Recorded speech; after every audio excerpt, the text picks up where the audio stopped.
So Mickey 17 is the newest film from Bong Joon-ho. It stars Robert Patterson as Mickey, who is an expendable. So in this movie, being expendable is a job, and his main priority is to die doing the most dangerous task. And every time he dies, a new version of himself is always printed out. Mickey himself has died for the most part 17 times due to the title. His lady's body's number 17 survives and meets up with himself, number 18, and that's as brief as I can be.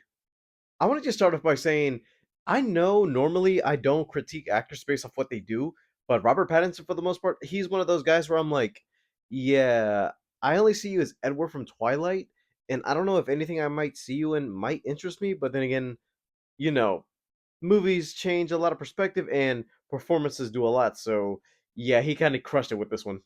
And no, I'm not giving him props because he's Batman, because that is kind of like the first time, like, oh, seeing him after Twilight, I'm seeing him in this new thing. But technically speaking, if I'm going to be really honest with you, the last time I've actually seen him after Twilight was back in Tenet, and he was still good there too. And I realized, you know what? He has range.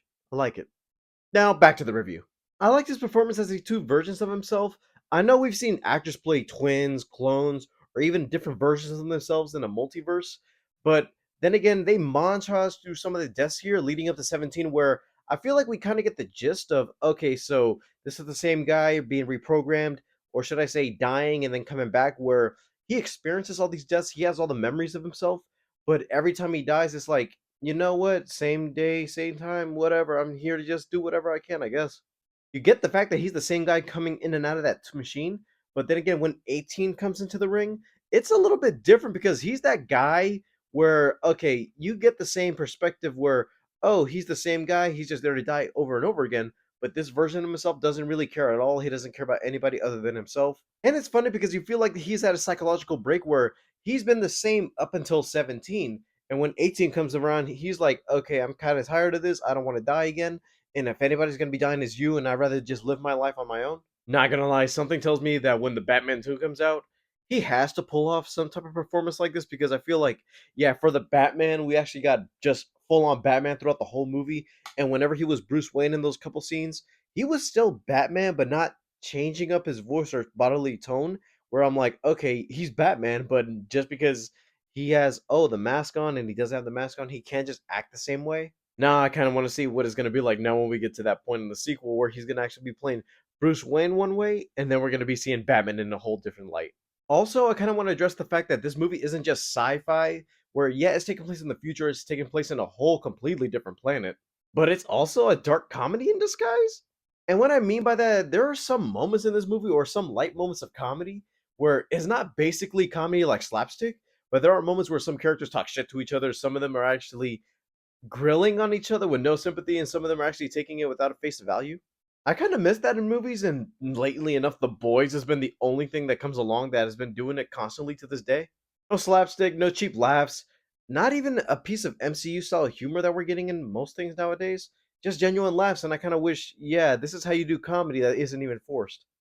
There's some people in this movie who shine, but then again, I feel like there's some other people in this where I feel like, yeah, they went a little bit over the top, and I don't even know if the tone kind of departs in a way, because I feel like it's not even their performance, it's more the fact that they deviated for what their character is in this story.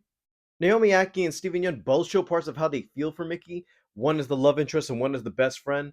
But mostly you get the fact that, okay, each of them show a different side of who they see as Mickey, because Naomi Aki, she cares for him the most. She knows that he's constantly dying over and over. And I feel like at that point, he has to get tired of the fact that he just dies. But Steven Yeun in this case is that best friend who's an asshole to the point where he's like, so what's it like to die?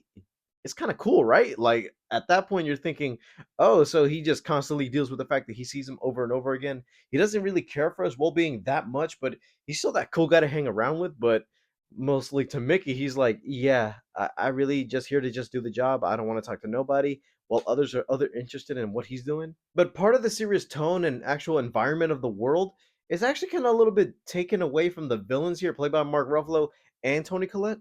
Something about them, the way they play their roles, I don't know if it's just me, but I feel like I don't even know if this was meant to be in this movie, or in this case, they were supposed to be acting this way within this world. Some of their dialogue felt a little bit cheesy, and some of their mannerisms didn't feel in par with this whole serious tone that they set up from the beginning.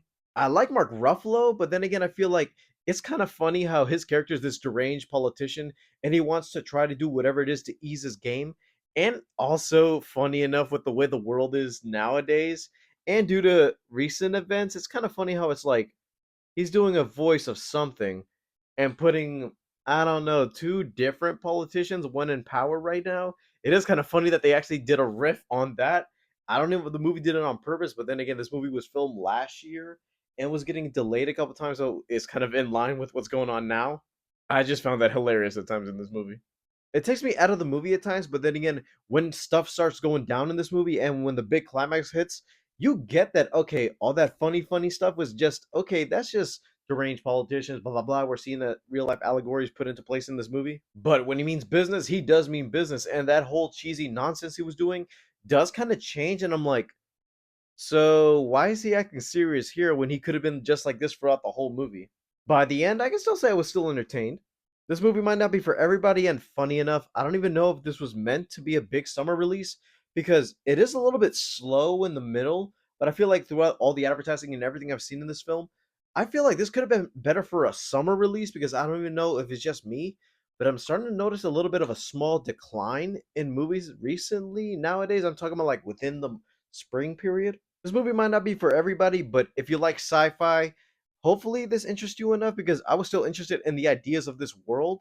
But don't expect something too big. It's a little bit of a slow burn, but at least there's some interesting dialogue that actually expands on what the world is, and some interesting shots that actually take a deep dive into what the world could be like. It's not a big summer blockbuster, but if you love sci-fi, it's definitely worth watching. And it's great to get a movie that's still original nowadays. It's not the big usual sequel, reboot, or summer superhero movie in this case, because I already know we're going to get a bunch of them later this year.